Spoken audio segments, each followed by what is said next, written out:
ہمارے prime minister جناب انوار الحق کاکڑ صاحب تشریف لائے ہوئے ہیں ان امریکہ، اور ملاقاتیں بھی انہوں نے کی ہیں، مگر ہر انسان اپنے تناظر میں ایک چیز کو دیکھ رہا ہے۔ میں جس تناظر میں پاکستان کو دیکھ رہی ہوں اس میں میرے پہ کوئی پریشر نہیں ہے۔ یس، الحمدللہ عمران ریاض گھر واپس آ گئے ہیں، مگر ان کی حالت اچھی نہیں ہے۔ I wanted to bring lawyer today, انشاءاللہ آج نہیں تو کل میں وکیل کو ضرور ساتھ لے کے آؤں گی جو اس سلسلے میں بات کریں گے۔ نہ معلوم وہ کن حالات کے بیچ میں رہے۔ کہا گیا ہے کہ جو عمران ریاض ہیں جب تک ان کی ذہنی حالت درست نہیں ہوتی تو اس کے بعد پھر شاید وہ کچھ بتانے لگیں تو اس کے بعد پھر لے کے جائیں گے۔ میں جس ٹاپک پہ بات کرنا چاہتی ہوں، پاکستان میں بے شمار ننگی تصویریں اور ننگی ویڈیوز کو آؤٹ کیا گیا۔ پاکستان میں بے شمار ادارے ایسے ہیں ہمارے جو ایک خاص پوزیشن کے بعد لوگوں کی وہ ویڈیوز بنا کے رکھ لیتے ہیں تاکہ وہ افسر ان کی گرفت میں یا ان کی مٹھی میں رہیں۔ پاکستان میں ایک خاص طبقے میں کی سواپ بھی چلتا ہے، جس میں آپ چیزوں کو تو کیا ایکسچینج کرنا، اپنی بیویوں کو ایکسچینج کرتے ہیں۔ دس از ویری سیڈ۔ پاکستان کے اسٹیٹسٹکس کو اگر آپ اٹھا کے دیکھیں تو ننگی ویڈیوز دیکھنے والوں کی تعداد بہت زیادہ ہے، کیونکہ انٹرنیٹ کمپنیاں ان تمام ڈیٹا کو اکٹھا کرتی ہیں۔ ان تمام چیزوں کو مد نظر رکھتے ہوئے مولانا مفتی تقی عثمانی صاحب نے ایک بیان دیا کہ وہ دوشیزائیں جو مقابلہ حسن میں شرکت کے لیے چلی گئی ہیں ان پہ تو آپ نے فتویٰ دے دیا، مگر آپ نے فتویٰ کیوں نہ دیا ان کے خلاف کہ آپ کے ملک کے اعلیٰ ادارے جو ہیں وہ کیوں کسی لوگوں کی ویک پوائنٹ کی ویڈیوز بنا کے رکھتے ہیں؟ آپ کے ادارے کیوں کسی کے بیڈ رومز کی ویڈیوز بنا کے رکھتے ہیں؟ مگر ہماری چاہے آپ کے مولانا تقی عثمانی صاحب نے کیوں بیان نہ دیا کہ آپ کی یونیورسٹیز اور کالجز کے بیچ میں جو لڑکیوں کے ساتھ، ابھی پچھلے دنوں بھاولپور یونیورسٹی کا واقعہ سنا، اس سے پہلے ایک اسلامک یونیورسٹی جس میں ایک بزرگ نیک آدمی جو اپنے ایک اسٹوڈنٹ کے ساتھ اور اسٹوڈنٹس کو فیور دینے کے حوالے سے جو غلط کام کرتے ہوئے وہ ویڈیو ان کی بڑی وائرل ہوئی تھی۔ مولانا تقی عثمانی صاحب آپ نے کیوں تب بیان نہیں دیا تھا؟ میرا کنسرن صرف یہ ہے کہ چیزوں کو درست ہونا چاہیے۔ جو ہمارے اسلامک ادارے ہیں ان کو بھی وہ کام کرنا چاہیے جس کی ضرورت ہے، بجائے اس کے کہ آپ جو چیز آپ کے من کی پسند کی نہیں آپ اس کے بارے میں تو بیان دے دیں، مگر آپ کے ملک میں آئے دن جو ہو رہا ہے جھوٹ اور چوری کی جو ایک سسٹم چلا ہوا ہے، آپ اس کو روکنے کے لیے بیان کیوں نہیں دیتے؟ You are a strong man مولانا تقی عثمانی صاحب، آپ اس پہ کیوں بیان نہیں دیتے؟ جناب کرامت اللہ غوری صاحب تشریف فرمائیں۔ جی سر۔ بیان کیوں نہیں دیتے؟ بیان کیوں نہیں دیتے؟ یہی تو سارا مسئلہ ہے پاکستان میں کہ لوگ حق کہنے کو تیار نہیں ہیں، حق سننے کو تیار نہیں ہیں۔ جو قوم اپنے اخلاقی زوال کی اس سطح پر پہنچ جائے، تم ابھی کہہ رہی تھیں کہ ہمارے مقتدر ادارے لوگوں کو بلیک میل کرتے ہیں، ان کی گندی ویڈیوز بناتے ہیں اور ان تصاویر کو، ان ویڈیوز کو لوگوں کو بلیک میل کرنے کے لیے استعمال کرتے ہیں۔ تو بھی پاکستان کا مسئلہ، معاشی مسئلہ تو نظر آتا ہے، سب کے سامنے ہے کہ ورلڈ بینک کی تازہ ترین رپورٹ پڑھی ہے تم نے؟ نہیں، میں نے نہیں پڑھی۔ 2 دن پہلے وہ جو ورلڈ بینک نے جو رپورٹ جاری کی ہے پاکستان میں، پاکستان ورلڈ بینک کے نمائندے نے جاری کی ہے، وہ یہ کہتے ہیں کہ گزشتہ 12 مہینے میں 1.25 کروڑ پاکستانی مزید غربت کی لکیر کے نیچے آ چکے ہیں۔ 1.25 کروڑ پاکستانی، 12.5 ملین پاکستانی۔ اور وہ یہ بھی کہتی ہے کہ رپورٹ کہ پاکستان کی آبادی میں سے 40% عوام اس وقت غربت کی لکیر کے نیچے رہ رہے ہیں، زندگی گزارنے پر مجبور ہیں، ان کے پاس 2 وقت کی روٹی کھانے کے لیے وسائل نہیں ہیں، اور ایسے میں ہمارے نگراں وزیر اعظم نیو یارک جاتے ہوئے پیرس میں جہاز کا رخ پیرس کی طرف مڑوا دیتے ہیں، اور پیرس میں وہ 1 دن گزارتے ہیں۔ انہوں نے وہ دن گزارا، وہاں کیسے گزارا؟ وہ آئیفل ٹاور کے اوپر بنے ہوئے اس ریستوراں میں گئے جو پیرس کا سب سے مہنگا ریستوراں ہے۔ سر اگر آپ کے پاس بھی پوزیشن ہوگی تو آپ کا بھی دل کرے گا اس جگہ پہ کھانا کھانے میں کو۔ تو سفیر ہوتے ہوئے وہ آئیفل ٹاور پر 10 بار گیا، لیکن کبھی ہمت نہیں ہوئی میری کہ اس ریستوراں میں قدم رکھ سکوں، اس لیے کہ میں اپنی جیب سے بل چکانے والا تھا۔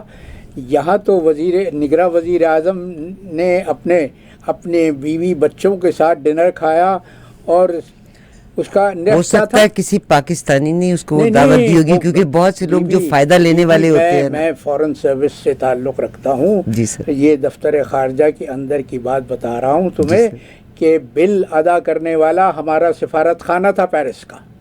اچھا، اس کے بعد وزیر اعظم اور ان کے بیوی بچے دریائے سین پر تفریح کرنے کے لیے بجرے میں گئے۔ وہ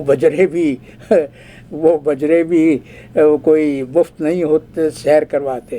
اور اس کے بعد پھر وہ پیرس کے مشہور نائٹ کلب مولا غوش میں شو دیکھنے کے لیے گئے۔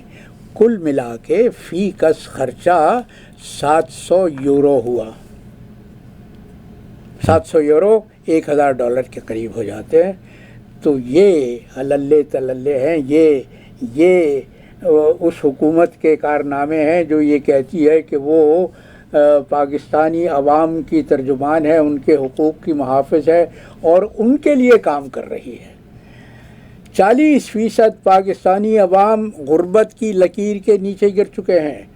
ورلڈ بینک کی رپورٹ یہ کہہ رہی ہے کہ پاکستان جنوبی ایشیا میں اب سب سے کم رفتار سے ترقی کرنے والی معیشت ہے۔ نیپال پاکستان سے آگے نکل گیا ہے۔ سوچو یہ ایک وقت تھا، ورلڈ بینک کی رپورٹ نے کہا ہے کہ 1980 کی دہائی میں پاکستان کی معیشت جنوبی ایشیا میں سب سے زیادہ مضبوط تھی۔ 40 برسوں میں یہ ہوا ہے کہ پاکستان اب جنوبی ایشیا کے سب سے پسماندہ ملک ہو کر رہ گیا ہے۔ پاکستان میں 20% وہ بچے جن کو 20% وہ 5 سال سے کم عمر کے بچے رپورٹ کے مطابق اسٹنٹڈ ہیں۔ ان کو وہ کافی غذا نہیں ملتی جو ان کی جسمانی نشو و نما کر سکے۔ سوچو کہ آئندہ آنے والی نسل پاکستان کی کیا ہوگی۔ پاکستان کی تعلیم کا یہ حال ہے کہ 20% بچے جن کو اسکول میں ہونا چاہیے وہ اسکول نہیں جاتے۔ کیا کر دیا ہے ہم نے، کیا کر دیا ہے اس ملک کو جس کی تمہیں معلوم ہے کہ 1960 میں جب جنوبی کوریا میں پہلا مارشل لاء لگا تھا، پہلا ہی وہ آخری مارشل لاء لگا تھا، اور وہ ورلڈ بینک کے پاس گئے تھے کہ ہمیں ترقی کرنے کا کوئی فارمولا بتاؤ، کوئی ماڈل دو۔ تو انہوں نے کہا تھا کہ یہ پاکستان کا 5 سالہ ترقیاتی پروگرام رکھا ہوا ہے، 5 ایئر ڈیولپمنٹ پروگرام، یہ دیکھ لو اور اس پہ عمل کرو اور تم بھی ترقی کر لو گے۔ میرے کورین دوست مجھ سے بعد میں کہا کرتے تھے کہ ہم نے تو پاکستان کے 5 سالہ ڈیولپمنٹ پلان کی نقل کر کے ترقی کی ہے، ہم نے خود اس راستے کو چھوڑ دیا، ہم نے ترقی کی راہ کو چھوڑ دیا۔ ہمارا زوال صرف معاشی نہیں ہے، ہمارا زوال اخلاقی ہے۔ اخلاقی زوال جس قوم میں آ جائے وہ پھر کہیں کی نہیں رہتی۔ سر آپ سمجھتے ہیں کہ ابھی آپ وہیں پہ آئے ہیں جو میں جس کی بات کرتی ہوتی ہوں. ہمارا مورل فائبر ویک ہے. آپ یقین کیجئے گا میں اس چینل کو رن کرتے ہوئے مجھے تقریباً 20-22 سال ہو گئے ہیں, وچ از اے بگ ڈیل.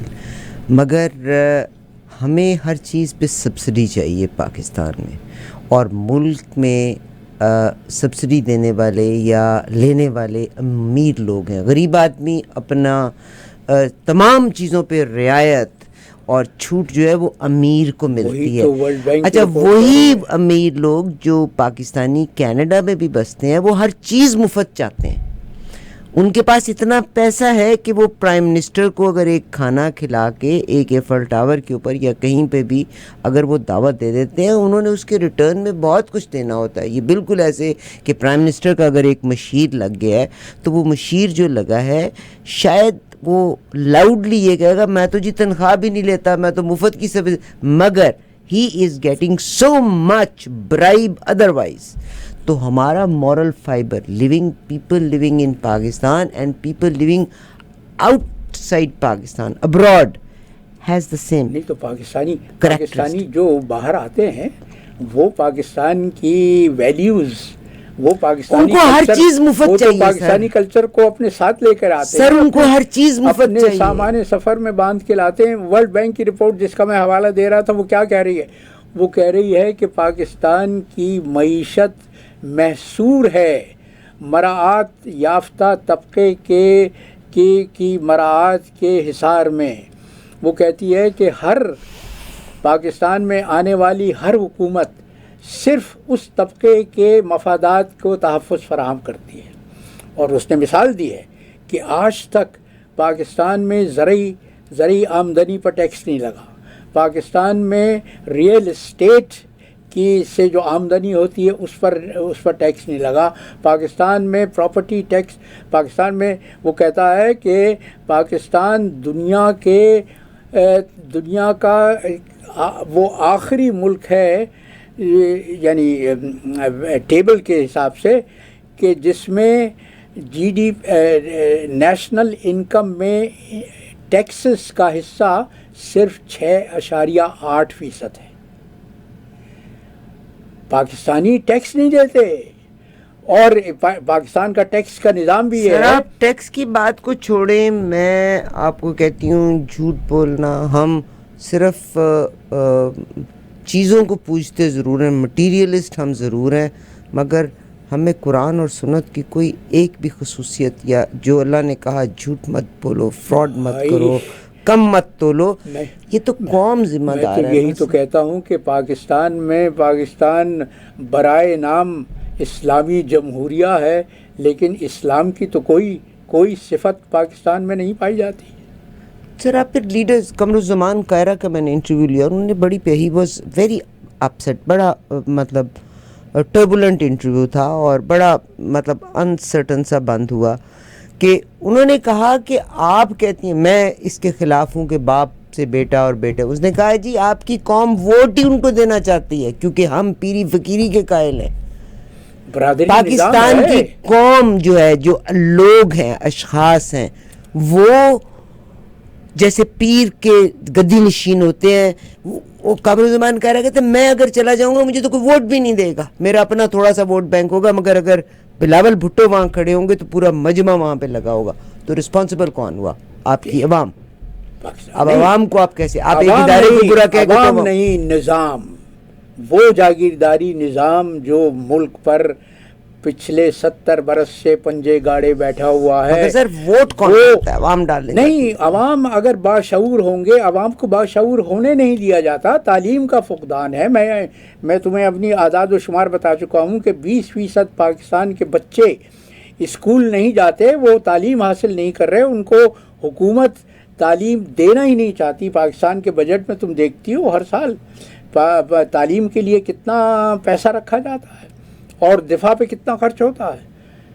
صحت, عوام کی صحت اور تعلیم پر سب سے کم وسائل ملک کے خرچ کیے جاتے ہیں, اور نتیجہ یہ ہے اب وہ جو پنجاب میں اسکینڈل ہوا ہے لاہور میں کہ 80 سے زیادہ لوگ نابینا ہو گئے ہیں صرف اس وجہ سے کہ ان کو غلط انجیکشن لگایا گیا تھا. تو یہ تو قوم کا اخلاقی زوال ہے بیوی. وہی تو میں کہتا ہوں کہ ہر سطح پر جس کو جہاں بھی موقع ملتا ہے وہ پیسے کی خرد برد کرتا ہے, وہ خیانت کرتا ہے, وہ ملاوٹ کرتا ہے. جس ملک میں دوائیوں میں ملاوٹ ہونے لگے اس ملک کے اخلاقی زوال کی کوئی انتہا ہو سکتی ہے؟ تم یہاں اس ملک میں رہتی ہو, دیکھو اخلاقی اصابت مضبوطی کا ثبوت یہ ہے کہ جسٹن ٹروڈو نے جس دن اس کے پاس یہ شہادت پہنچی کہ ہندوستان کی خفیہ ایجنسیاں ایک سکھ رہنما کو وینکوور میں قتل کرنے میں شریک تھیں, اس نے برملا پارلیمان میں کھڑے ہو کے کہہ دیا کہ all credible evidence suggests that Indian intelligence was involved in the murder of a Canadian citizen on Canadian soil. یہ ہوتی ہے اخلاقی مضبوطی, یہ ہوتی ہے اپنے اوپر اعتماد. ہم تو اسلام کو جس طرح سے پاکستان میں بدنام کر رہے ہیں, میں کہتا ہوں کہ دنیا میں کہیں بھی اسلام کی اتنی زیادہ بے حرمتی نہیں ہوتی جتنی پاکستان میں ہوتی ہے. مگر وہ پاکستانی جو پاکستان سے باہر بیٹھے ہوئے ہیں, ڈو یو تھنک کہ وہ they are doing everything right?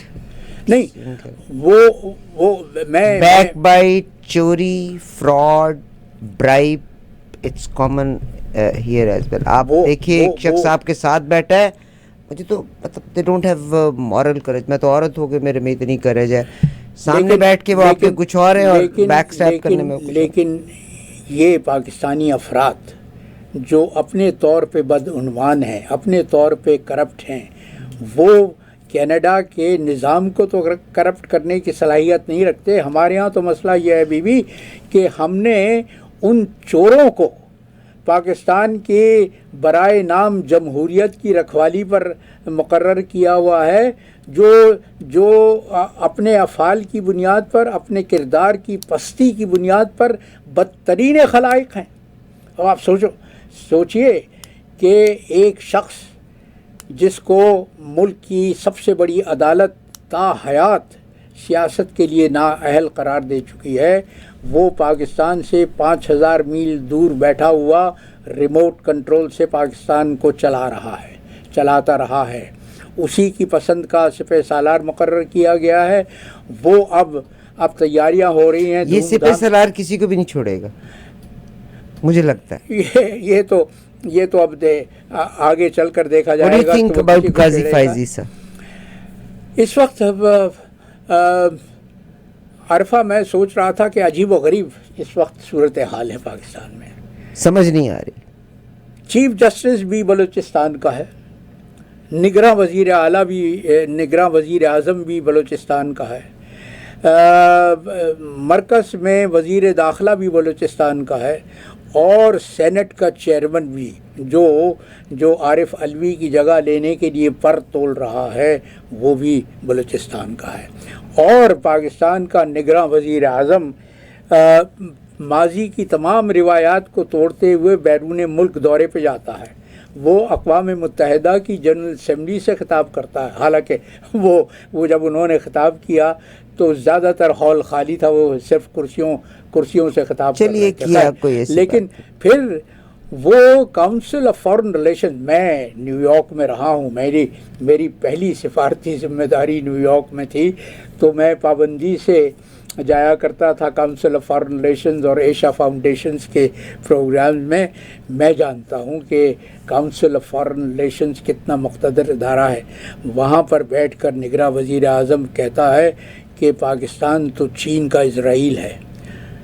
آج میں نے قطع کہا اس پر, وہ کوئی بری بات بھی نہیں کہی. صحیح نہیں, سوال یہ ہے کہ آپ ایک ایسے ملک سے پاکستان کو مماثلت دے رہے ہیں, تشبیہ دے رہے ہیں جس کو پاکستان تسلیم ہی نہیں کرتا, جس کو پاکستان اس سے کوئی فرق نہیں پڑتا. بٹ اسرائیل از اسٹرانگ, آپ کا دشمن بھی اسٹرانگ اگر ہے تو that can be my role model. دیکھو نہیں, وہ تو پاکستان کے لیے رول دیکھیے، ماڈل ہونا چاہیے اسرائیل. مڈل ایسٹ میں سر درد بن گیا اسرائیل، اور آف کورس چائنا پاکستان کے ساتھ ہے. انڈیا نے جب بھی آنکھ دکھائی، انڈیا پاکستان سے نہیں ڈرتا. پاکستان کی طرف تو خالی میزائل بھی چل گیا تھا ان کا، مگر انڈیا پہ پریشر تو ہے نا چائنا کا. انڈیا پہ پریشر ہے. انڈیا اس پریشر کو اپنے مفاد کے لیے استعمال کر رہا ہے. لیکن وہ جو تم اسرائیل مگر اور تھپڑ پڑ گیا نا، اس کی رسٹ پہ تھپڑ پڑ گیا. اگر کینیڈا نے آج آپ کے وہ ایجنسیز نے یہاں کہہ دیا کہ ہماری سوائل کے اوپر مرڈر ہوا ہے، آپ مت سمجھیے گا، آپ کی نالج مجھ سے کئی گنا زیادہ ہے. کینیڈا کوئی ایکشن نہیں لیتا امریکہ کی مرضی کے بغیر. doesn't do nothing without the permission of states. یہ ایکشن تو امریکہ کی مرضی کہہ لو، پسند کہہ لو، اس کے بغیر لیا گیا، اس لیے کہ اس سے پہلے نہیں اس سے پہلے سمجھ سن تو لو. اس سے پہلے 5 یہ جو گورے ممالک ہیں، امریکہ، کینیڈا، آسٹریلیا، نیوزی لینڈ اور برطانیہ، ان کی یہ کہلاتی ہیں 5E. انٹیلیجنس شیئر کرتے ہیں. انٹیلیجنس ایجنسیاں ایک دوسرے سے معلومات شیئر کرتی ہیں. تو 5 ایجنسیوں کے پاس شواہد تھے. تم یہ کہہ سکتی ہو کہ امریکہ مروایا ہوگا، ڈیفینیٹلی مروایا ہوگا ان کے. تو اس لیے کہ خالصتان تحریک سر یہ تو ایجنسیاں تو مرواتی ہیں نا دنیا میں، رشیا. اور پھر ہمیں تو کوئی شک و شبہ ہی نہیں ہونا چاہیے، اس لیے کہ ہمارے ملک میں جو فتنہ پھیلاتی رہی ہے، جو کارروائیاں کرتی رہی ہے، تو پاکستانی تو ہر پاکستانی جسٹن ٹروڈو کے اس موقف سے اتفاق کرے گا کہ ہندوستان کی خفیہ ایجنسیاں اس مذموم کارروائی میں شریک رہی ہیں. ٹھیک سر، اب یہاں پر جو بات ہم کرنا چاہتے ہیں آپ سے، میں اپنے سبجیکٹ سے ہٹنا نہیں چاہتی. کینیڈا نے وہ ہوائی کی جو آئی تھی نا CEO، انہوں نے میکسیکو ٹریول کرنا تھا، ان کو کینیڈا سے اریسٹ کر لیا گیا. آپ نے کہا ان 5 ممالک کی ایجنسیز انفارمیشن کو شیئر کرتی ہیں. کینیڈا ذرا لاؤڈلی بول گیا، برطانیہ نے، آسٹریلیا نے مذمت کی، امریکہ نے یہ کہا کہ بھئی یہ نہیں ہونا چاہیے، ہماری ریزرویشنز ہیں اس پہ، ٹھیک ہے. مگر انہوں نے یہ کہا ہے ہندوستان کی حکومت سے کہ وہ کینیڈا کے ساتھ تعاون کرے. اب تعاون کریں، مگر اگر آپ اس کی بیک گراؤنڈ میں جاتے ہیں تو کیونکہ انڈیا کو ڈائریکٹ پریشر نہ دے سکتے ہیں، نہ انڈیا نے پریشر لینا ہے. نریندر مودی اپنے ملک کے لیے چلتے ہیں، بٹ ٹو پریشر انڈیا، ٹھیک، تاکہ انڈیا کو آج تک وہ نہیں کہہ سکے کہ بھئی تم نے رشیا سے تیل نہیں لینا، تم نے چائنا کے ساتھ تجارت بند کرنی ہے، تم نے ایران کے ساتھ تعلقات کیسے رکھنے ہیں، کہیں پریشرائز نہیں کر سکے. ہو سکتا ہے یہ ان کی رسٹ کے اوپر چپیڑ ماری ہو کہ ہاں بھئی یہ دس از دا فرسٹ اسٹیپ، اگر تم ہماری مرضی کے مطابق نہیں چلو گے تو آگے بھی کچھ ہو سکتا ہے. نہیں، ہندوستان تو ان کی مرضی کے مطابق چل رہا ہے. نہیں ابھی نہیں چل رہا، اور ہندوستان نہیں چل رہا. نہیں ہندوستان نے ابھی نہیں چل رہا. یہ جو خالستان کا مسئلہ، یہ اس کو الگ رکھ دو. اس کے علاوہ ہندوستان کی تمام تر پالیسیاں اس کے اپنے مفاد میں ہیں. دیکھو نا مسئلہ ہندوستان اور پاکستان میں فرق کیا ہے. This is what I am saying sir, this is what I am. ابھی آپ نے جو لفظ کہا کہ ہندوستان اپنے مفاد میں چل رہا ہے، ہندوستان اپنے مفادات کے لیے کام کر رہا ہے. پاکستان میں جو ہمارا برسر اقتدار طبقہ نہیں سر، آپ پاکستان کی بھی بات نہ کریں اس وقت. اگر یہ جو ہاتھ پہ ان کے ایک چپیڑ پڑی ہے، شاید اس لیے پڑی ہے کہ تم کو you have to pick one, Russia, China اور امریکہ. نہیں میں اس کو اس طرح نہیں دیکھتا. یہ ہندوستان کی انٹیلیجنس سروسز نے میرے خیال سے اپنی قوت کا ناجائز اندازہ لگا لیا تھا. وہ یہ سمجھتے تھے کہ ہم کینیڈا کی سرزمین پر اس خالستان کے لیڈر کو قتل کر دیں گے اور کینیڈا کچھ نہیں کہے گا، اس لیے کہ کینیڈا اور ہندوستان کے وہ تجارتی معاہدے پر بات چیت ہو رہی تھی. تو لیکن کینیڈا کہ ظاہر ہے کہ اپنی جمہوری روایات کا پاس رکھا، اور جب ایسے شواہد سامنے آ گئے کہ وزیر اعظم کو پارلیمان میں کھڑے ہو کے یہ کہنا پڑا کہ ایک کینیڈین شہری کا قتل کینیڈا کی سرزمین پر ہمیں قابل قبول نہیں ہے۔ بہرحال آپ کی اپنی ریزرویشن ہے، میں نے بھی جو رپورٹس دیکھی ہیں، میں جو بات کر رہا تھا نا وہ یہ ہے کہ ہندوستان کی قیادت تو اپنے مفادات کے لیے ہر طرح کے حربے استعمال کر رہی ہے۔ دیکھو وہ روس سے ڈالر میں تیل نہیں خرید رہے، وہ روپے میں تیل خرید رہے ہیں، اور اس تیل کو پھر پاکستان جیسے ملکوں کو ڈالر میں بیچتے ہیں۔ وہ چین کے ساتھ ان کا سرحدی مسئلہ بھی ہے، وہ اپنی جگہ ہے، لیکن چین کے ساتھ ان کے تجارتی تعلقات بھی آگے بڑھ رہے ہیں۔ وہ ہر طرح سے اپنی پوزیشن سے فائدہ اٹھا رہے ہیں۔ مسئلہ تو یہ پاکستان میں یہ ہے کہ پاکستان میں آج سے نہیں بلکہ گزشتہ 70 برس سے امریکا کے مفادات کو ترجیح دی گئی ہے، پاکستان کے مفادات کو بعد میں رکھا گیا ہے۔ یہ فرق ہے دونوں ملکوں کے درمیان۔ صحیح سر، صحیح، مگر میں ظاہر ہے مطلب آپ کا اور اب بھی یہ جو میں بلوچستان کی بات کر رہا تھا نا، یہ سر یہ آج آپ نے بڑی دس از اے ویلڈ تھنگ جس کو آپ نے شیئر کیا۔ یہ باقی چیزوں کو میں سمجھتی ہوں، باقی چیزوں میں تھوڑی سی آپ کی زیادتی ہے، مگر یہ بلوچستان والی بات بڑی درست ہے۔ یہ جو کچھ بھی عمران کے ساتھ کیا گیا ہے، یہ ایک وسیع تر پس منظر میں کیا گیا ہے۔ یہ صرف پاکستان میں عمران کو قیادت سے محروم کرنے کا قصہ نہیں ہے، بلکہ وہ پاکستان پر جو ضرب لگانا چاہتے ہیں، یہ اس کا، میں کہتا ہوں، اس ڈرامے کا پہلا ایکٹ ہے۔ اصل مقصد کیا ہے؟ اصل مقصد یہ ہے کہ وہ سامراجی طاقت جو پاکستان کو کلینکس کے طور پہ استعمال کرتی رہی ہے، کہ ضرورت پڑی تو آپ نے اپنی ناک پوچھی اور اس کے بعد کلینکس کو پھینک دیا، تو پاکستان کو امریکہ نے اپنے مفادات کے لیے گزشتہ 70 برس میں اسی طرح سے استعمال کیا ہے۔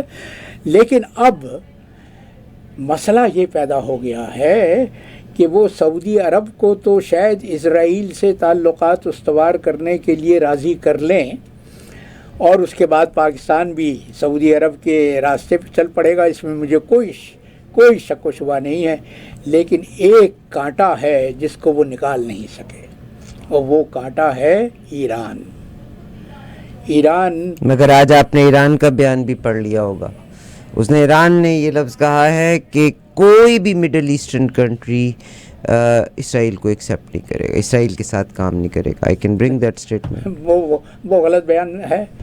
مڈل ایسٹ میں تو شروعات تو مصر سے ہو چکی تھی مصر کیا مڈل ایسٹ میں شامل نہیں ہے؟ 1978 میں کیمپ ڈیوڈ کا معاہدہ ہوا تھا، جس کے بعد مصر نے اسرائیل کو تسلیم کیا اور اس سے نہیں، خاص طور پہ سعودی عربیہ کا دیکھیے جی، سعودی عربیہ کا ایک عرصے کے بعد ایران کو انہوں نے ایکسیپٹ بھی کیا ہے، ایران کے وزیر خارجہ وہاں جا کے ٹھہرے بھی ہیں۔ Saudi Arabia is going to be in good terms with Iran. وہ اپنی جگہ ہے، وہ اس کا مطلب یہ ہرگز نہیں ہے کہ سعودی عرب اسرائیل کے ساتھ تعلقات قائم نہیں کرے گا۔ یہ تو اگر سعودی عرب نے ایسا کیا تو اس کا مطلب تو یہ ہوگا کہ اس نے ایران کو ویٹو پاور دے دی ہے۔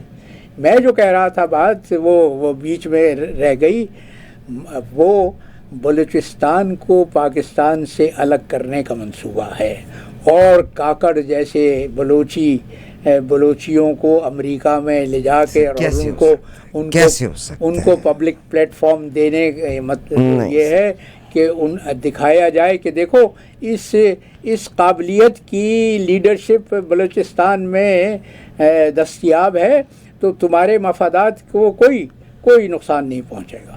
بہت شکریہ، مگر میں یہ کہتی ہوں کہ آپ اس کو نیگیٹو اتنا مت لیں. کیسے ہو سکتا ہے کہ بلوچستان کو الگ کرنے کے لیے باقاعدہ ایک مہم کا آغاز کیا؟ ہاں یہ ضرور ہو سکتا ہے کہ بلوچیوں کے ساتھ آج تک بہت زیادتیاں ہوئیں، جبری گمشدگیاں بھی ہوئیں وہاں پہ. بلوچستان قدرتی جو مادیات ہیں اور قدرتی ذخائر سے مالا مال ہے. ہو سکتا ہے کہ یہ تمام پوزیشنز دینے کے بعد وہ بلوچی جو ناراض ہیں ان کو صلح کی طرف مائل عارفہ کرنا. میں تو دعا کر رہا ہوں کہ مطلب پھر آپ نیگیٹیوٹی نہ سو کریں نا. میرا یہ تجزیہ غلط ثابت ہو. اور سر آپ کا غلط ہوگا، 100% غلط. میں بہت خوش ہوں گا جس دن یہ پائے تصدیق کو پہنچ جائے گا کہ میرا تجزیہ غلط ہے. چلیے آج کی ڈیٹ آپ نوٹ کر لیجئے گا. میں یقین سے کہتی ہوں کہ انشاءاللہ ایسا قطعاً کچھ نہیں ہوگا. پاکستان کے تمام صوبے اکٹھے رہیں گے. پاکستان نے بلوچستان کے ساتھ بہت زیادتیاں کی ہیں. ہو سکتا ہے یہ تمام پوزیشنز اس لیے ہوں کہ بلوچستان کو اپر ہینڈ ملنا ہو. That's far I think. اپنا آج کا خطاب بیان کیجیے گا. میرا دل نہیں مانتا اس بات کو، اور یہ بالکل ایسی ایزمپشن ہے. میں آپ کے ساتھ ایک ایزمپشن شیئر کرتی ہوں. میرے ایک بھائی ہیں، I have all my respect for ہم. انہوں نے پہلے تو مجھ پہ اعتراض کیا کہ آپ پہ بڑا پریشر ہے فوج کا، یا میں نے کہا میرے پہ تو کسی نے کوئی پریشر نہیں ڈالا. Never, nobody from the police. ٹھیک ہے، تو کہنے والے میں ان کی زبان تو نہیں پکڑ سکتی نا. اچھا، مجھے کسی پولیس سے کوئی دوسرا کہ وہ پریشر کی وجہ سے ماجد جمال صاحب نے فوجی کی تصویر اپنے ان کے ابا جی کی تصویر ہے. آپ شاہین صاحبائی کو نہیں لے کے آ رہی کیونکہ آپ پہ پریشر ہے. شاہین صاحبائی صاحب میرے ساتھ ہوں گے. میں نے ان کو کال کیا اور میں نے ان کو ٹائم لائن باقاعدہ بھیجی کہ یہ ہے ٹائم لائن جس میں آپ نے مجھے میسج کیا اور میری اتنے بجے ان سے میں نے کو رسپونڈ کیا ہے. یہ نا ایزمپشن پہ زیادہ چیزیں چل رہی ہیں. یس، آپ نے بڑی خوبصورت چیز، میں نے ابھی تک نہیں یہ نوٹ کیا تھا کہ پاکستان کی جو اعلیٰ پوزیشنز ہیں اس وقت بلوچی لوگ، بلوچستان بھی پاکستان کا حصہ ہے اور بلوچستان کے ذخائر کو آج تک پاکستان نے استعمال کیا. اکبر بگٹی کا جو واقعہ ہوا تھا دیٹ واز اے بلنڈر ان پرویز مشرف طور. ہو سکتا ہے کہ چیزوں کی یا غلطیوں کی تلافی کے حوالے سے کچھ ہونے جا رہا ہو، مگر نو بڈی وڈ لیو. پاکستان کا حصہ ہے بلوچستان اور انشاءاللہ وہ ہمیشہ پاکستان کا حصہ رہے گا. اب آج قطع پہ وہ اسرائیل پہ قطع سنانے سے پہلے جی ابھی میں آ رہا تھا تو مجھے خیال آیا کہ کل میرا جنم دن تھا، گزر گیا. Happy birth day. Thank you. تو وہ کیک تو میں نے بھی نہیں کھایا. تو میں نے خود پہ یہ 4 مصرے کہے. اللہ تعالیٰ آپ کو زندگی دے. سنیے ماجد جمال صاحب. سالو سن کیوں گنو کرامت کے، سالوں سن کیوں گروں کرامت کے، پوچھو اس سے گزاری کیسے حیات. ہائے سالوں سن کیوں گنوں کرامت کے، پوچھو اس سے گزاری کیسے حیات. حق کی ترویج میں ملے گا جواب، حق کی ترویج میں ملے گا جواب. جھوٹ کو ہر قدم پہ دیتے مات، جھوٹ کو دیتے ہر قدم پہ، جھوٹ کو ہر قدم پہ دیتے مات. اور وہ جو ہمارے نگراں وزیر اعظم نے فرمایا ہے اس پر بھی 4 مصرے ہیں کہ چین کا اسرائیل یا کچھ اور، چین کا اسرائیل یا کچھ اور، کس کا یہ دیش ہے بتاؤ تو، کس کا یہ دیش ہے بتاؤ تو. یہ ہے اہل ہنر کا پاکستان، یہ ہے اہل ہنر کا، یہ ہے اہل ہنر کا پاکستان. مجدہ یہ بھی کبھی سناؤ تو، مجدہ یہ بھی کبھی سناؤ تو. بہت زبردست. ایک دن عارفہ جی بات کریں گے اس مسئلے پر کہ دوسری جنگ عظیم کے بعد دنیا میں 2 نظریاتی ریاستیں قائم ہوئی تھیں، ایک پاکستان، دوسرا اسرائیل. ایک اپنی زوال کی انتہا پر پہنچ گیا، ایک نے کمال کی ترقی کی. سر اس نے کمال کی ترقی کی تو اس کے پیچھے ترقی کے کون تھا؟ نہیں، ایک تو یہ کہ آج تک تم نوبل پرائزز کی اعداد و شمار اٹھا کے دیکھ، جیوش سب سے زیادہ، سر اٹلی تعلیم، آئی ایگری، مگر اور ایک اور بات ہے کہ اسرائیل کی پشت پر دنیا کی سب سے بڑی طاقت، سب سے امیر ملک کھڑا ہوا. سر this is what I said. برطانیہ نے اس کو وہاں بٹھایا، امریکہ نے آج تک اس کو، because they needed an agent in there, and same way China don't want to leave Pakistan. اسرائیل عرب دنیا کے سینے میں وہ خنجر ہے جو کھونپا گیا ہے، صحیح، تاکہ کالونیز ختم ہونے کے بعد بھی، مقبوضہ جات ختم ہونے کے بعد بھی مغرب کا تسلط، سیاسی اثر و رسوخ اور تسلط اس علاقے پر برقرار رہے. اور ایک بات یاد رکھیے گا کہ جوئش آر ویری سنسیئر. جرمنی میں جوئش کے ساتھ نازیز نے جو سلوک کیا تھا، مگر جرمنی کا جتنا ترقی ہوئی تھی، آپ کیمیکل وارفیئر سے لے کے آپ کسی چیز کی بات کریں، they were all Jewish, they lived for Germany, they died for Germany. ٹھیک، دے آر سنسیئر، اور ان کو وہاں آباد کیا تھا سیکنڈ ورلڈ وار کے بعد برطانیہ، اور اس کے بعد امریکہ کی سپورٹ سے وہ وہاں ہیں. تو make long story short, if America want something, اس ملک میں وہی لوگ جیتیں گے. آپ کو یاد ہوگا برطانیہ میں پرائم منسٹر تھے وہ، انہوں نے ایک بات کی تھی، وہ اگلا الیکشن نہیں جیت سکے تھے. وہ کون تھے؟ جو چھوٹے سے بڑے پیارے سے گورے مٹے سے، ویسے ہی مان سارے گورے ہیں. تو اگر دیر آر سم کنٹریز کہ اگر آپ ان کی فیور نہیں کرتے تو آپ اپنا الیکشن جیت نہیں سکتے، اینڈ دیٹس وقت کا فرعون ہے، دیٹ از امریکہ. بہت شکریہ سر آپ کا، جناب کرامت قوری صاحب.